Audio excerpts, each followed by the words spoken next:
it up again, and I'll have another video for you guys very, very soon. Stay spooky, and remember, the best things happen in the dark.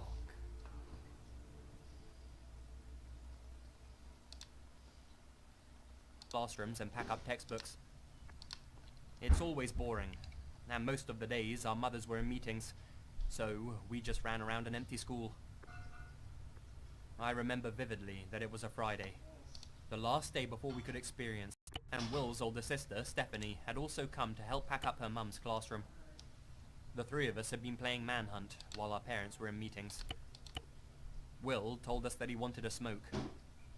We were 15, and Stephanie was 17, but they'd both been smoking for a couple of years now.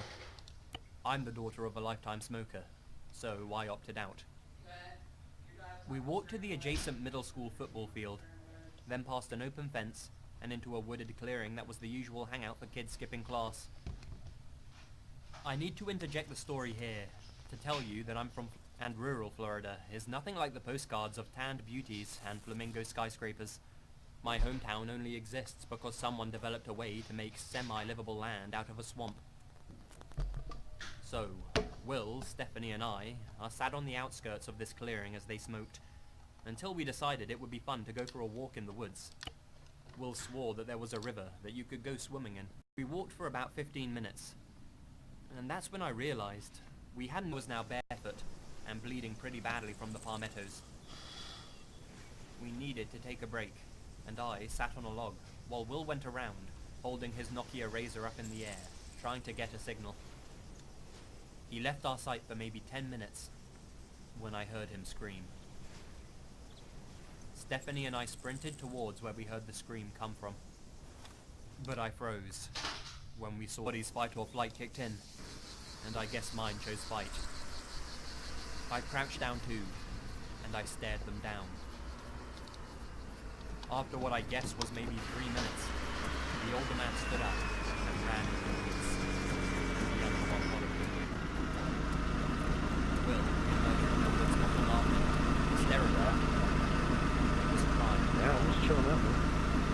He asked me repeatedly why we hadn't come to the street, and I tried to explain that we couldn't because of those two men.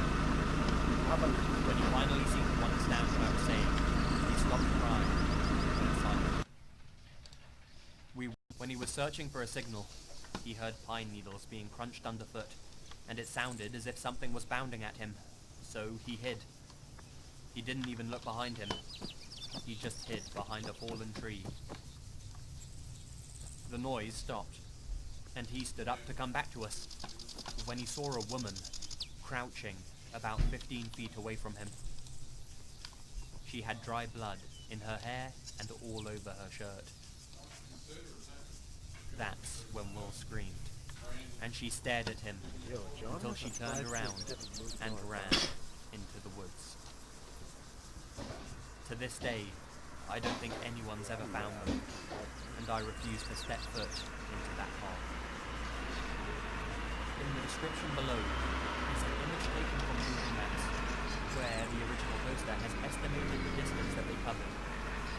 The red is approximately where they think they ran into those people. Number 2. This happened to myself and a close friend, both 23-year-old males, just last month. We decided to go on a 2-night backpacking and camping trip in the Adirondack Mountains of New York. We're both very comfortable with nature and spend a lot of time camping, hunting, fishing, etc. We hiked about 5 miles into a small lake and set up camp on a small beach. This was far from a heavily trafficked area, and we didn't expect to run into anyone.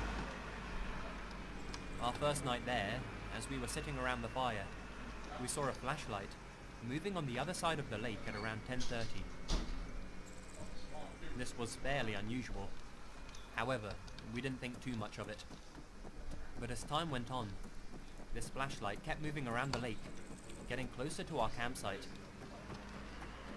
We kept discussing who could possibly be wandering around the woods in the middle of the night. We didn't particularly want any unwelcome guests.